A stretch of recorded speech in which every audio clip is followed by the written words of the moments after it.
Well, 7 years after Obamacare passed, Washington is once again at war over health care. The war isn't simply one between Democrats and Republicans, but instead between different factions of the Republican majority in the Congress. We'll talk to the Speaker of the House, Paul Ryan, in just a minute. But first, take a look at what's been happening here in Washington. This is what the American people have asked for. This is what those across this country have wanted. And we have been willing to listen, and now we will lead. Right now, where it is, it's not what we told the voters we were going to do, and I don't think it's going to bring down the cost of insurance, which has got to be our goal. This is the conservative alternative to Obamacare. This is how we're going to reform health care in America and give choice back to people, rescue the failing individual market. We're proud of this piece of legislation. What's been introduced in the House in the last 24 hours is not the Obamacare replacement plan, not the Obamacare repeal plan we've been hoping for. This is instead a step in the wrong direction. Well, the Speaker of the House may have his work cut out for him. The American Health Care Act, his bid for replacing Obamacare, is getting blasted by some of the conservatives whose support he may need to pass it. The House Freedom Caucus says it is, quote, Obamacare light. The Heritage Foundation says the bill misses the mark. Several Republican senators say they are unimpressed. What exactly is going on? Speaker of the House Paul Ryan joins us now with an update on all this. Mr. Speaker, thanks for joining us. Yeah, you bet, Tucker. Good to be with you. So it's been 7 years to the month since Obamacare passed. And I guess the obvious question is, why in all that time couldn't Republicans formulate a plan most of them agreed on before going public with it? It looks instead like chaos. Why is that? Well, actually, I don't think it really is chaos. I heard your lead-in and heard what you said, but yeah. Here's what we did a year ago. A year ago, House Republicans said we need to take a plan to repeal and replace Obamacare to the country. We spent a year working on this plan. All House Republicans participated in this. We had these working groups where anybody who had an idea brought it to the table. Right. And then we reached consensus as conservatives, as Republicans, on what that plan looked like. We called it a better way. We put it on the internet. We all ran for Congress in 2016 on that plan. I remember. It was modeled on the Tom Price legislation. That's what this is. This is the legislative text of that plan that we ran in 2016 on what we would replace Obamacare with. Tom Price, who's now the Secretary of HHS, was the architect of it. 12 Freedom Caucus members were the co-sponsor of that bill as recently as December. So we are going through what I would call the sort of typical growing pains from being an opposition party fighting Barack Obama and Nancy Pelosi and Harry Reid to a governing party. And now we're translating that legislation, that plan, into a bill.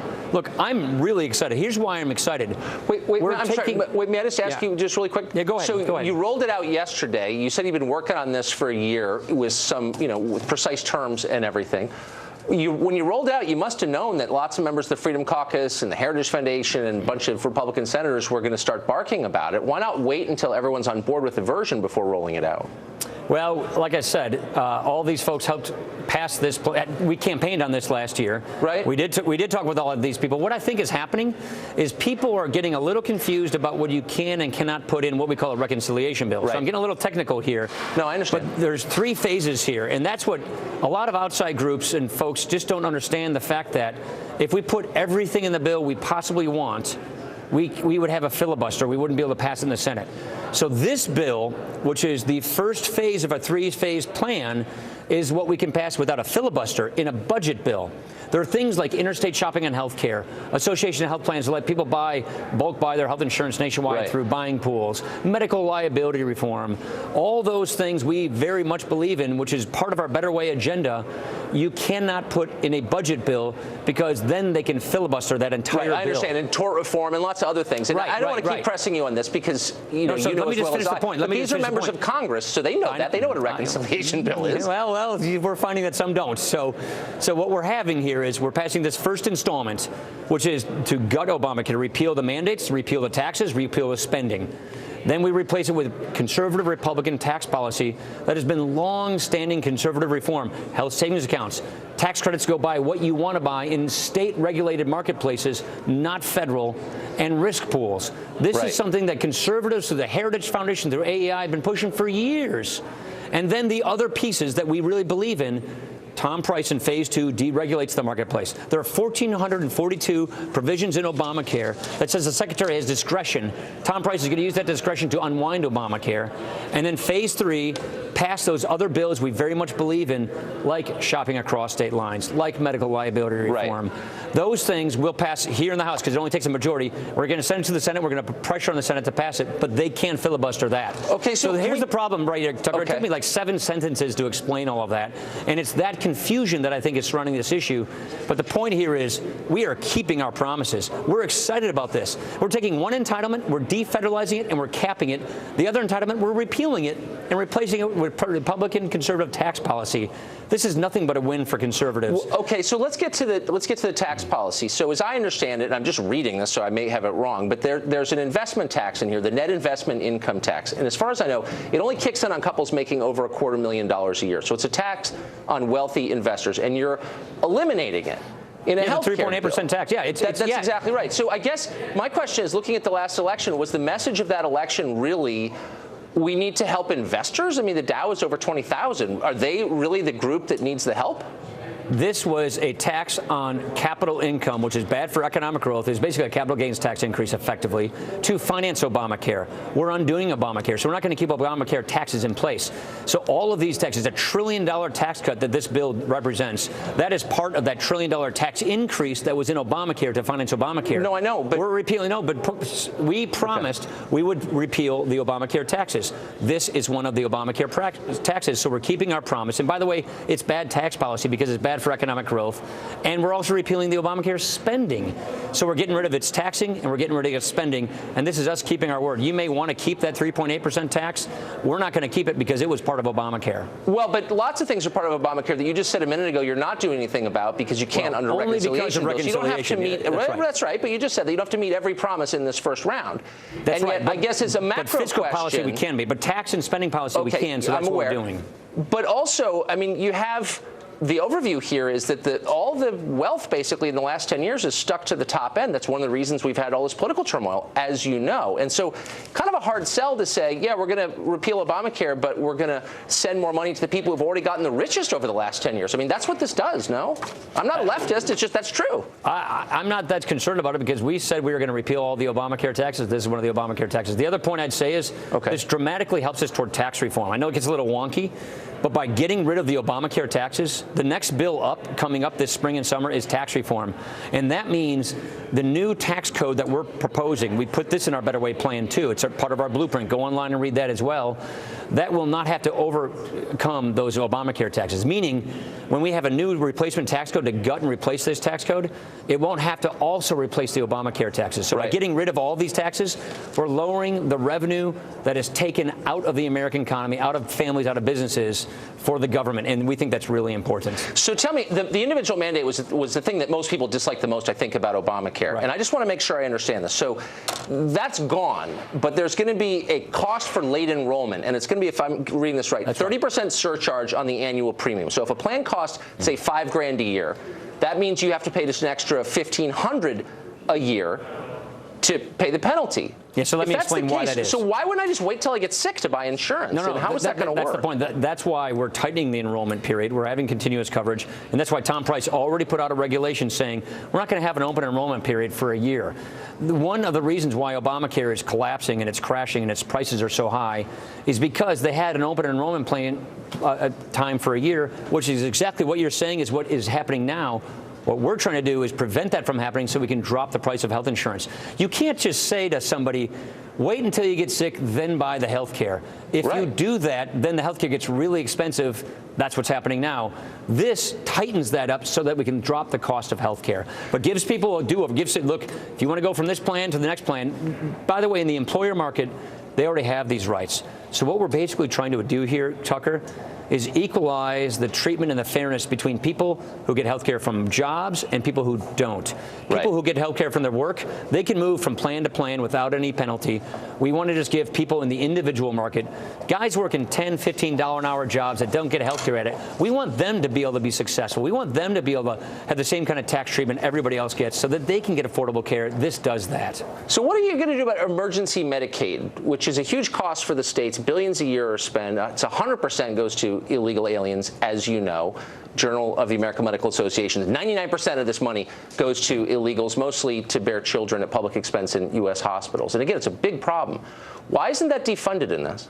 Well, again, we're looking at bird rule reconciliation issues. What we're trying to do is make sure that you match couldn't up the Social defund Security it under number. reconciliation? Yeah, we've got a little issue with that, and we're working on that with the Senate. So, again, we've got these goofy Senate rules we got to work with. We can't do every single thing we want to. We would do all of these things if we could without getting a filibuster. But we don't want to jeopardize this bill and make it subject to a filibuster, which means we can't do anything.